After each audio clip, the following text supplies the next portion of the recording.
It's Tuesday, February 10th, 2026. Los Angeles is burning, but this time, it's not the hills, it's City Hall.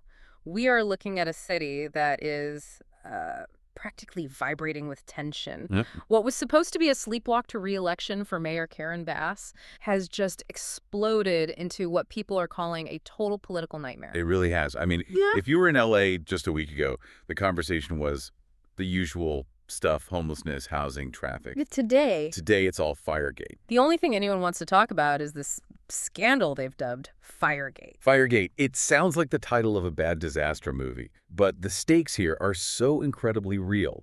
We're talking about a cover-up allegation, a doctored government report, and, well, a frantic game of musical chairs over who's going to run the second largest city in America. And at the center of it all is a question that goes way beyond Los Angeles. It's a question of trust. Can you trust the people in charge to tell you the truth when disaster strikes? Yeah. And based on the sources we have today, including a bombshell investigation from the LA Times and some honestly brutal new polling numbers, the answer for a lot of Angelenos is looking like a hard no. So let's unpack this. We're going to look at how a devastating fire from 2025 has come back to haunt the city in 2026. We're going to walk through the specific, and I mean specific ways the official report was allegedly changed. Word by word. Word by word. And we'll explain why a progressive ally has suddenly turned into the mayor's biggest threat. It's a classic case of administrative failure meeting political panic. And usually the panic is where the real damage happens. Before we get to the panic, we have to understand the trigger, so we need to rewind the clock to January 2025. The Palisades Fire. For those of us who weren't there, maybe tuned out the news, just paint the picture. How bad was this? It was catastrophic. You have to understand the geography here. We're talking about the Pacific Palisades, these deep canyons, heavy brush. And in January 2025, you had hurricane force Santa Ana winds just ripping through. Hurricane force. Yes. Winds that make firefighting almost impossible. The embers just fly miles ahead of the main fire front. The fire burned over 23,000 acres. It destroyed approximately 6,800 structures. Wow. But the statistic that really it gutted the city was the human cost. 12 people died. 12 lives lost. Okay, that shifts this from a property disaster to a real tragedy. Exactly. And in the immediate aftermath, the anger wasn't just about the wind or the climate, it was about leadership. Because while those 23,000 acres were burning, Mayor Karen Bass wasn't at the Emergency Operations Center. She wasn't even in the state. Right, I remember seeing headlines about this. She was abroad. She was halfway across the world in Ghana as part of a presidential delegation. Okay, so let me play devil's advocate for a second. Mayors travel, it's part of the job. You can't predict a fire, right? Is it fair to blame her for being out of town when a random spark hits? That's a fair question, and, usually voters are forgiving of bad timing. If you're on vacation and a pipe burst, people get it. But this wasn't just about her physical location. It was about the decisions made before she got on that plane. This is where the budget stuff comes in. Precisely. Critics, and we're talking high-profile voices like Elon Musk, along with local neighborhood councils, they were hammering her because shortly before the fire, she had authorized a $17.5 million cut to the Los Angeles Fire Department's budget. $17.5 million. That sounds like a lot, but in a city budget of billions, what does that actually mean? Are we talking office supplies or boots on the ground? We are talking surge capacity. That money funds things like recalling off-duty firefighters during red flag warnings. So when those hurricane winds started blowing, the city didn't have the extra manpower staged and ready to go. Because the funding wasn't there. The funding wasn't there. So the argument is, you cut the safety net, you left town, and then the trapeze artist fell. And to make matters worse, the infrastructure failed. I mean, during the height of the fire, firefighters were hooking up to hydrants and finding them dry. Dry hydrants in a major American city. It happens when gravity systems get overwhelmed or pumping stations lose power. But to the public, seeing a firefighter holding a limp hose while a house burns, that's a searing image. It created a narrative. Incompetence. So she faced this moniker, the mayor who let LA burn.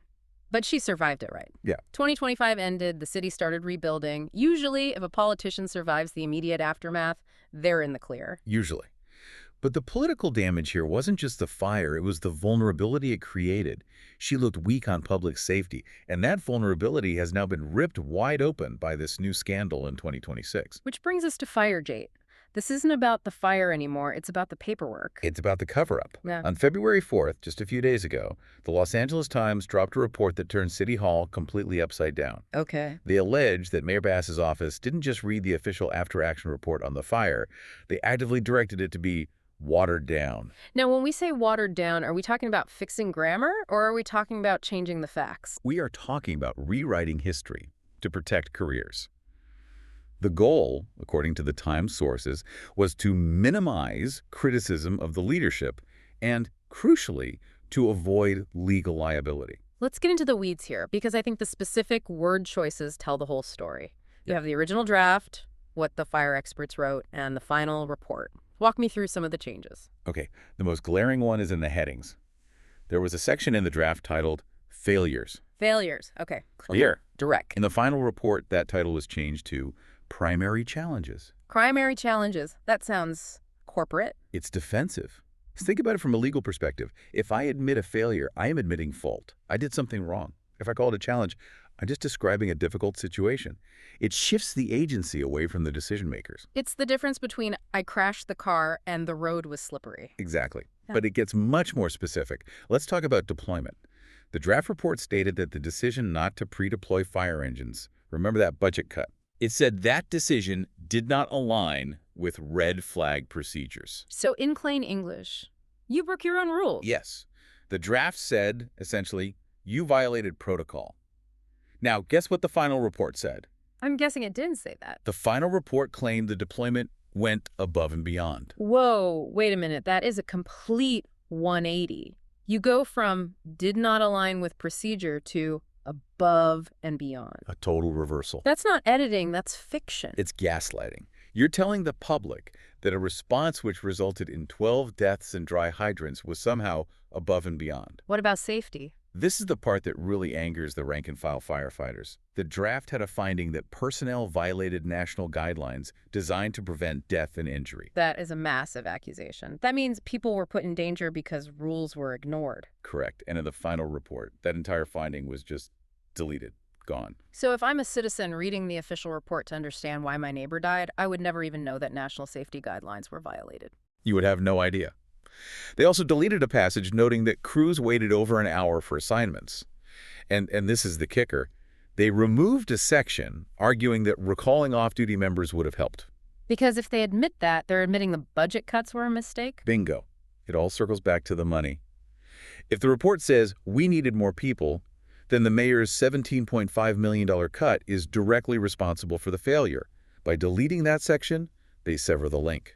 Has anyone owned up to this? Well, the fire chief, Jamie Moore, he actually admitted it. He went on record saying the report was edited to reduce criticism of leadership. He said the quiet part out loud. He did. But Mayor Bass is taking a different route. She's digging in. She calls the LA Times reporting muckraking journalism. She says it's false. What's her defense? Her defense is that she only asked for accuracy, regarding weather and the budget. She insists she never asked for a whitewash. But if the chief already admitted it was edited to reduce criticism, her denial feels a little thin. It feels disconnected from reality. And that disconnect is showing up in the numbers. We have a new poll from UC Berkeley IGS, and devastating doesn't even begin to cover it. I saw this. It looks like a cliff. It is a free fall. Her favorability rating is at 32%. Her unfavorable is at 50%. For an incumbent mayor in a city that is overwhelmingly dominated by her own party, those are retirement numbers. Who is leaving her? Is it just the critics, or is her base cracking? Her base has evaporated. Look at the demographic shifts. Support among black voters. It dropped from 70% to 46%. Asian voters dropped from 61% down to 25%. 25%? That is an utter collapse. And white voters dropped from 50% to 32%. You mentioned that Biden 2024 comparison earlier. That's exactly what political analysts are seeing here. An incumbent who is presumed safe is suddenly looking completely unelectable because the trust is snapped. I want to touch on that Asian voter drop for a second, 61% to 25%. That feels specific. It is. A lot of the areas hit hardest by the fire, specifically around the canyons and the Palisades, have significant Asian populations. These are people who saw the fire up close. They know the response wasn't above and beyond. Right. So when they see a report telling them everything was fine, they feel gaslit. It's the insult added to the injury. It's one thing to lose your home. It's another to be told by City Hall that they did a great job while it happened. Precisely. When you lose trust on public safety, the most basic job of a mayor, and then you lose trust on transparency, you lose the mandate to govern. And that blood in the water has attracted the sharks. And the sharks are definitely circling. The list of people running for mayor has completely reshuffled in just the last week. It's like a whole new election. It's chaos. Huh. First, you had Austin Butner, the former school superintendent. He was a sharp critic, really hitting her on the competence angle. But tragically, he withdrew on February 5th because his daughter passed away. Oh, that is just awful. It is. So he's out. But that vacuum was immediately filled. Enter Rick Caruso. The billionaire developer, the guy who Yeah. built the Grove, he ran against her last time and lost. Right? Yeah. And he had said he wasn't running this time. But after the Firegate story broke, he did a 180. He called the report edits an intentional act of covering up. Now he is openly reconsidering a run. So what does Caruso represent in this race, if we're looking at archetypes? Caruso is the competence candidate. He's the CEO. His pitch is basically, the city is broken, the current management is lying to you, let me come in and fix the plumbing. He appeals to that 50% unfavorable number, the people who just want things to work. But he's not the only threat, and this is the one that really surprised me, Nithya Raman. This is the political knife twist. Yes. Nithya Raman is a progressive city councilwoman. Ideally, she and Bass should be allies. Raman had endorsed Bass previously. So they're on the same team, politically speaking. They were. But on February 7th, right before the filing deadline, Raman jumped into the race. Why? Why primary your own ally? She cited the need for big changes. But if Caruso is the competence candidate, Raman is the structural change candidate. Her argument isn't just that Bass is doing a bad job, it's that the system itself is failing the people. So Bass is getting squeezed. Exactly. It's a pincer movement. You have Raman attacking from the left, saying Bass isn't progressive enough or transparent enough. You have Caruso attacking from the right, saying she's incompetent.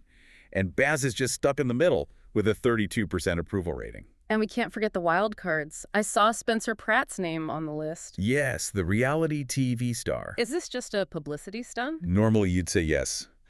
But his home actually burned down in the Palisades Fire. So for him, this is intensely personal. He's running on a platform of pure, unfiltered anger at the city's failure. He's the voice of the victim. And then there's Asada al-Najjar. Right. He's campaigning on a quote that I think sums up this whole election. I'm a leader.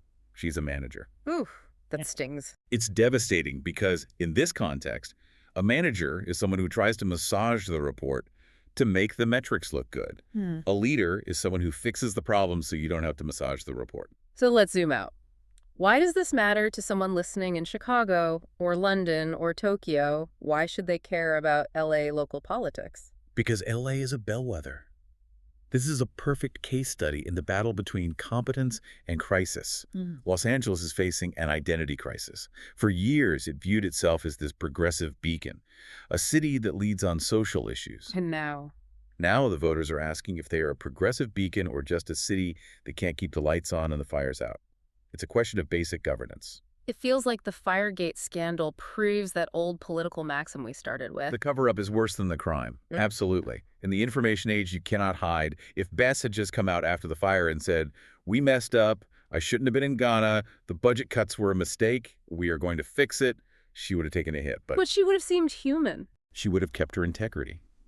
People forgive mistakes. They rarely forgive being lied to. By changing failures to challenges, they treated the voters like they were stupid. And that arrogance is what is tanking her numbers. Pace survived the fire itself. But she might not survive the edits. This election is no longer a referendum on policy. It's not about housing density or tax rates anymore. It's a referendum on trust.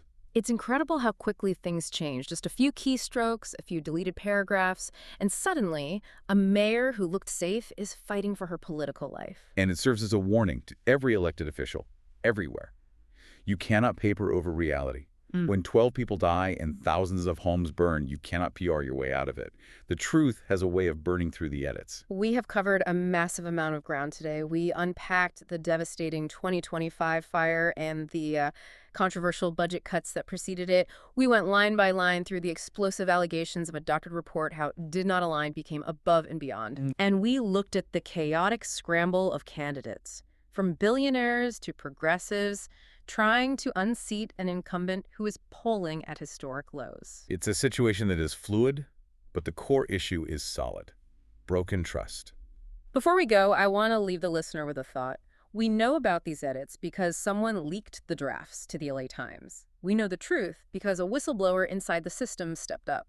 But that raises the scary question, doesn't it? Exactly. If the official government report on a massive, headline-grabbing disaster like this can be rewritten to protect a politician's reputation, what else is being edited? Right. What about the reports on crime statistics? What are the reports on homelessness spending? If they'll lie about a fire that everyone saw with their own eyes, what are they lying about that you can't see? That is the question that should keep every voter up at night. Something to mull over. Stay curious, question the source, and keep your eyes open. Catch you on the next Deep Dive.